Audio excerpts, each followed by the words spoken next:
चलते चलते आपको बड़ी खबर की ओर भी लिए चलते हैं और यूक्रेन रूस की कहानी भी बताते हैं। आज तीसरा दिन है और जंगजदा इलाके के अंदर आज भी आसमान से रॉकेट गिरे हैं, हजारों लोगों के जख्मी होने की खबर है।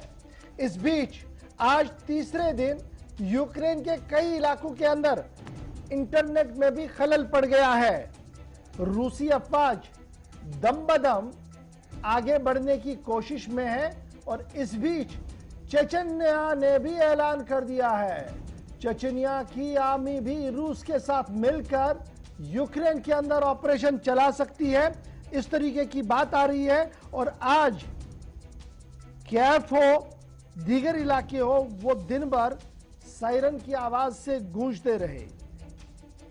फ्रांस, नेदरलैंड ने भी यूक्रेन की हिमायत में खुलकर आने का ऐलान कर दिया है।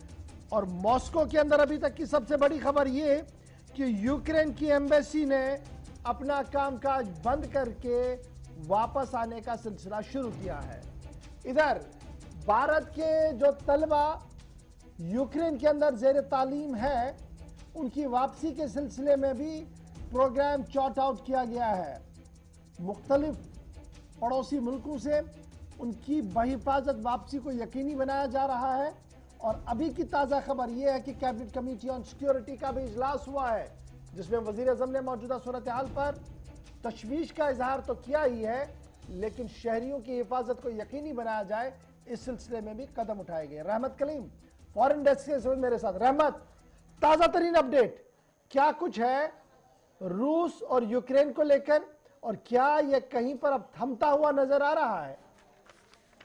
जी बिल्कुल, जंग फिलहाल थमता हुआ नजर नहीं आ रहा है, लेकिन ताज़ा तरीन जो अपडेट है वो सीधे तौर पर कीव से आती हुई तस्वीरों के जरिए है। और वो तस्वीर ये है कि करीब 25 किलोमीटर की दूरी तक के रूस की फौज पहुंच चुकी है, यानी यूक्रेन की राजधानी पे कब्जा करने में सिर्फ 25 किलोमीटर की दूरी बाकी है। हालांकि आज सुबह ही पहली फुर्सत में कई रिहायशी इलाकों पर टारगेट किया गया था, मिसाइल से हमला किया गया था, जिसमें कई जानों का नुकसान हुआ है। तो एक खबर यह है कि 25 किलोमीटर दूरी तक पहुंच चुके हैं रूसी फौज, लेकिन दूसरी खबर यह भी है कि इस खतरे को देखते हुए यूक्रेन की सरकार ने, वहां की आर्मी ने बाकायदा तौर पर कीव में कर्फ्यू को तेज कर दिया है। इस कर्फ्यू को हाई लेवल पर रखते हुए कहा कि अगर कोई भी शहरी शहर में बाहर सड़कों पर नजर आएगा, वो दुश्मन तस्वुर किया जाएगा और उसे गोली मार दी जाएगी। यानी कहीं ना कहीं कीव को बचाने के लिए, राजधानी को बचाने के लिए जेलेंस्की की पूरी टीम लगी हुई है। और इस पर एक मरतबा कब्जे की दावा भी किया गया, जिस पर रूस की जानिब से जो दावा किया गया था उसे बताया गया कि यह साइकोलॉजिकल दावा, प्रेशर बनाने की कोशिश की जा रही है।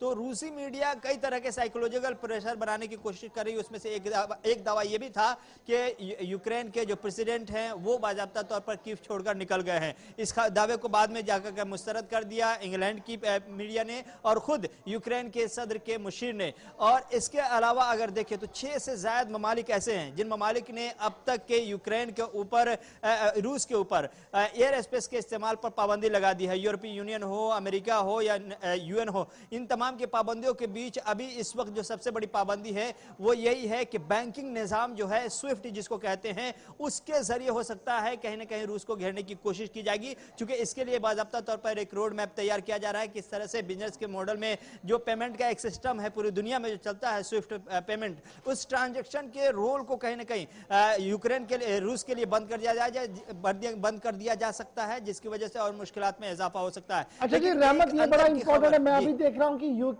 यूके के जो डिफेंस मिनिस्टर है उनका एक स्टेटमेंट आया है कि जनाब रूसी फोर्सेस 15 से 20 किलोमीटर जी दूर है कैप से, और ये इंतहाई संगीन मामला है एक तरफ से। वहीं दूसरी तरफ से जो वीडियोस ट्रेंड कर रहे हैं वो ये भी दिखा रहे हैं कि रूसी फौजी ने अपने आप को बारूद से उड़ाया एक पुल पर, उस अहम पुल पर जहां से रूसी काफिले को अंदर आना है। तो क्या मैं ये समझूं कि लास्ट ऑप्शंस को यूज किया जा रहा है अब फौज की तरफ से वहां पर? जी देखिए, बिल्कुल लास्ट ऑप्शन। अब से थोड़ी देर पहले हमने देखा यूक्रेन के डिफेंस मिनिस्ट्री की तरफ से एक तस्वीर शेयर की गई है, जिस तस्वीर में 4 रूसी फौज को बंधक बनाया गया है।